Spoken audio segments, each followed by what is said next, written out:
Good morning friends, তোমরা সবাই কেমন আছো? আশা করছি ভালো আছো। আমরাও ভালো আছি। আমার নতুন একটা ব্লগে তোমাদের অনেক স্বাগত জানাই। তো আজকে ছিল শনিবার। সবাই জানো আজকে তো হচ্ছে কি বলে জানো, কালী মায়ের দিন, শনি মঙ্গলবার। তো যথারীতি সকাল সকাল উঠে পড়েছি। উঠে পড়ে আজকের এক জায়গায় যাওয়ার তাড়া আছে, সেটা আস্তে আস্তে তোমাদের দেখাচ্ছি। সকালবেলা উঠে রান্না রান্না বসিয়ে দিয়েছি। সকালবেলা কিছুতেই উঠতে ইচ্ছা করে না, জানো তো বন্ধুরা। ঠান্ডাও লাগে, মনে হচ্ছে না আরেকটু শুয়ে পড়ি, আরেকটু শুয়ে থাকি।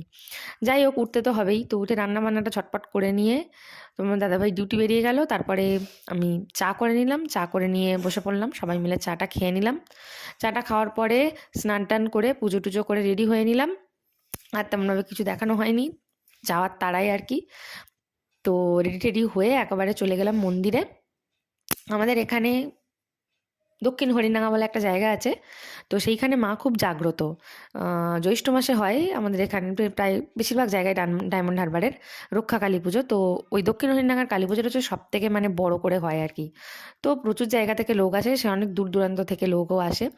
আর এই শনিবার করে হচ্ছে মায়ের কাটমা আছে, তো সেই কাঠামোটা পুজো হয় আর কি শনিবার করে।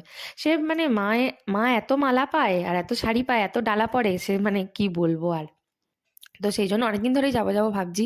তো হঠাৎ করেই ঠিক করে ফেললাম আমি আর আমার ননদিনী যে চলো তাহলে দুজনে মিলে ঘুরেই আসি বলে আমি আর দিদি আজকের গেছিলাম।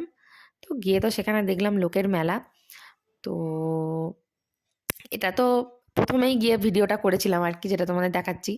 মানে সব শেষের দিকে আরও প্রচুর ভিড় হয়েছিল। তো তারপরে এইসব পুজো টুজো হয়ে যেতে অঞ্জলি টঞ্জলি দিয়ে একটু ভোগ খেয়ে বাড়ি চলে এলাম দুজনে মিলে। তারপরে বাড়ি এসে সন্ধে টন্ধে দিয়ে নিলাম। সন্ধে টন্ধে দেওয়ার পরে একটু লিকার চা করে নিলাম।